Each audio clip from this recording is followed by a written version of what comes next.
Guys, welcome back to my YouTube channel crazy guys. ഇന്നത്തെ video എന്ന് പറയുന്നത് jury വ്ളോഗാണ്. സോ ജൂറിയിൽ എങ്ങനെ ഉണ്ടാകും, like if you are planning to join in NIFT and you don't know anything about NIFT jury or exams, then this might be a good video for you because I'm gonna show you some experience of me in jury and my friends' experience, and also നമ്മുടെ college എങ്ങനെയാണ് just പുറമൊക്കെ കാണിച്ചു തരാം. So if you want more NIFT Srinagar or NIFT, you want to know more about NIFT, then please subscribe, like and share this video. Vlog.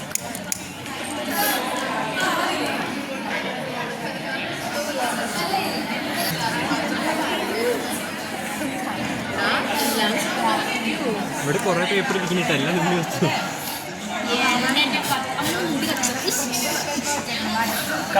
തീ ഭയമുള്ള ആൾക്കാരെല്ലാം ബാക്കിലോട്ടോ.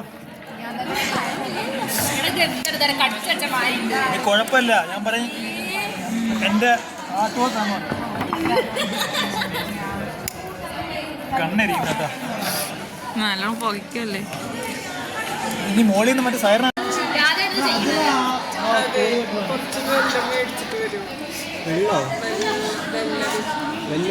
പിന്നെ വാഷ്റൂമിലുള്ള എന്നെ ഇതുവരെ വിളിച്ചില്ല. ഞാൻ 34ാമത്തെ റോൾ നമ്പറാണ്. സോ ഇനിയും ടൈമുണ്ട്. എൻ്റെ ഔട്ട്ഫിറ്റ് കാണിച്ചാൽ.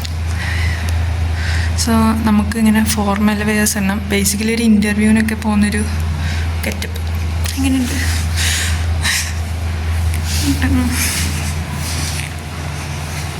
പേടിയുണ്ടോ ചോദിക്കും. നല്ല പേടിയുണ്ട്, പക്ഷേ പേടിയില്ല. ലൈക്ക് എന്തോ ഒരു ഫീലിംഗ്.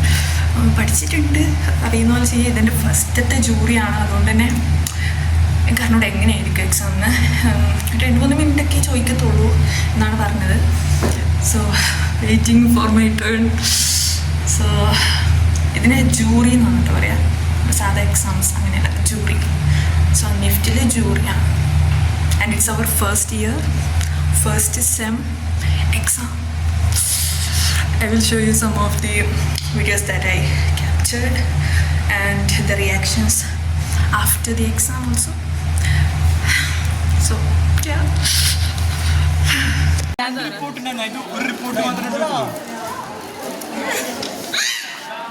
So guys, എൻ്റെ കഴിഞ്ഞു and it was actually easy. എന്നോട് നിനക്ക് നീ ചെയ്ത ബെസ്റ്റ് 3 വർക്ക് കാണിക്കാൻ പറഞ്ഞു. And I showed them. Then told me to talk about something you are really comfortable with or something you know about. And അതിനെക്കുറിച്ച് പറഞ്ഞു. ബട്ട് അതിനകത്ത് അശോകസ്തംഭം എവിടെയാണെന്ന് ചോദിച്ചു. അത് UP ആണ്. UP എവിടെ ചോദിച്ചപ്പോൾ ഇത് കിട്ടിയിട്ട്. സോ ചിലപ്പോൾ 1 മാർക്കൊക്കെ പോയിരിക്കും. But it was good. പിന്നെന്താ ചോദിച്ചേ, ഗെയിം ഉണ്ടായിരുന്നു ഗെയ്സ്. അപ്പോൾ ഗെയിമും എന്താണെന്ന് പറഞ്ഞു കൊടുത്തു. അത്രയുണ്ടായിരുന്നു. ആക്ച്വലി പഠിക്കാനില്ല. ഇറ്റ് ഈസ് ഓക്കെ, സോ മാട്ട് ഓക്കെ. സോ അങ്ങനെ എൻ്റെ ജൂറിത്തെ ഫസ്റ്റ് എക്സാം കഴിഞ്ഞു. ഇനി അടുത്ത സെക്കൻഡ് എക്സാം നാളെ ഉണ്ട് ഗൈസ്. അതിനി എന്ത് പറയാൻ നിൽക്കാം, ഞാനൊന്നും പഠിച്ചിട്ടില്ല. 2 റൗണ്ട്. സോ അങ്ങനെയാണ് ഇന്നത്തെ ജൂറി.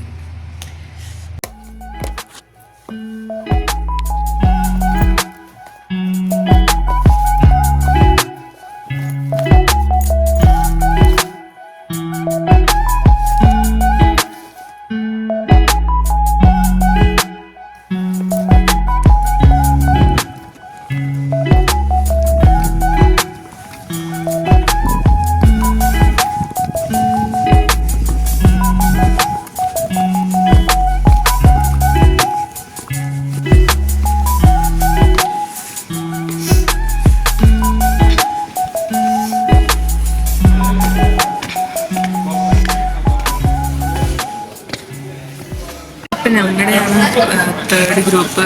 സോ അതുവരെ ഇരുന്ന് പഠിക്കാം. എന്തെല്ലോ ക്വസ്റ്റ്യൻസ് ചോദിക്കും.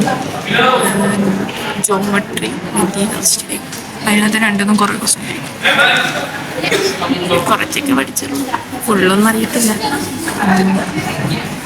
അതിനോട് എന്താവും എന്തുണ്ട് എല്ലാവരും ഇങ്ങനത്തെ ഔട്ട്ഫിറ്റിലൊക്കെ വരും.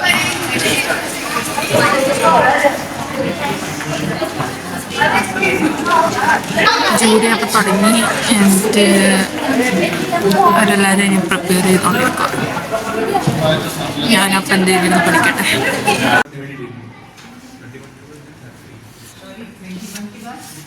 मैम 21 के बाद 30 and then 32. എങ്ങനെയുണ്ട് ജൂറി കഴിഞ്ഞിട്ട്? നല്ല രസമായിരുന്നു. ആദ്യം നല്ല പേടിയായിരുന്നു ബിക്കോസ് ആൾക്കാർ ഉള്ളിലുണ്ട്. പക്ഷെ നല്ലോണം പോയി ബിക്കോസ് നമ്മുടെ പ്രോഡക്റ്റ് ബെസ്റ്റ് ആയിരുന്നല്ലേ. അതെ അതെ, അവർക്കെല്ലാം ഇഷ്ടപ്പെട്ടല്ലേ? യെസ്. ആ അപ്പം അങ്ങനെ നമ്മുടെ ലാസ്റ്റത്തെ ജൂറി കഴിഞ്ഞു. ഇനിയിപ്പോൾ ഫ്രീ ആയി പുറത്തു പോവുക. അത് നമ്മൾ പിക്ക് ആൻഡ് ചൂസിൽ പോവാണ് ഗീസ് അല്ലേ? ഉണ്ടായിരുന്നു ജൂറിയൊക്കെ? അടിപൊളിയായിട്ട് പോയി. വെട്ടില്ല ആരും പറഞ്ഞോ? അടിപൊളിയായിട്ട് പോയി ആണല്ലേ? അതെ. ഫസ്റ്റത്തെ ഡേ ഇപ്പോഴത്തെ ദിവസം തമ്മിൽ എന്തെങ്കിലും വ്യത്യാസം ഉണ്ടോ? ഫസ്റ്റത്തെ ജൂറി കഴിഞ്ഞു. നമ്മൾ പിച്ചൊക്കെ എടുക്കുമായിരുന്നു.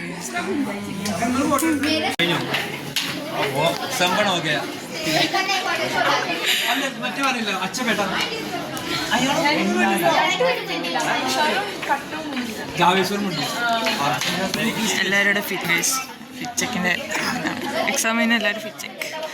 അങ്ങനെ ജൂറി കഴിഞ്ഞു. ഇനിയിപ്പോൾ ചായ കുടിക്കണം. ഞാൻ ചായ ഒന്നും കുടിച്ചിട്ടില്ല. രാവിലെ ഇന്ന് എണീക്കാൻ ലേറ്റായി, ഇത്രയും ദിവസം കറക്റ്റായിട്ട്. അപ്പോൾ നമ്മൾ ചായ കുടിക്കാൻ DS-ലേക്ക് പോവാണ്. You will get nice coffee അല്ലെങ്കിൽ ടീ അല്ലെങ്കിൽ ഹോട്ട് വാട്ടർ ഫ്രം DS-ത്തെ ചായ ബെറ്റർ. മെസ്സിയത്തെയും ക്യാൻറ്റീനത്തെ കാട്ടും.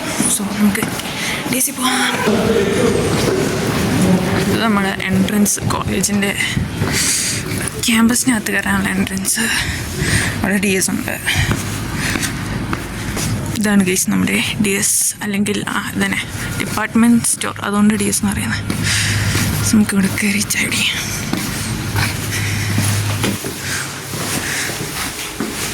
ഇതാണ് ഗൈസ്.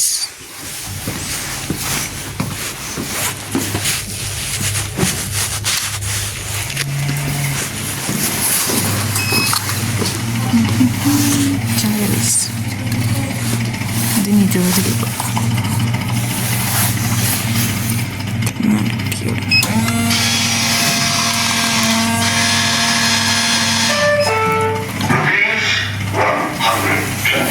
₹20 ഒരു ഷോട്ട്. ഇത് നമ്മുടെ ചായയും ബിസ്ക്കറ്റും. ഇത്ര ചായ ഉള്ളൂ. ഇനി 20 രൂപ ഞാൻ കൊടുക്കുന്നു. എന്താ അവസ്ഥ? 20 രൂപയ്ക്ക് എനിക്ക് പാൽ മേടിച്ചുണ്ടാക്കാൻ നോക്കാം. ആക്ച്വലി പാലുണ്ട്, പക്ഷെ ഞാൻ എടുത്തില്ല. പാലുണ്ട്, ഞാൻ വെച്ചുണ്ടാക്കാൻ മേടിച്ചിട്ടാണ് ഇതെടുത്തത്. പക്ഷെ ഇതാകെ ഇച്ചിരി ചായ.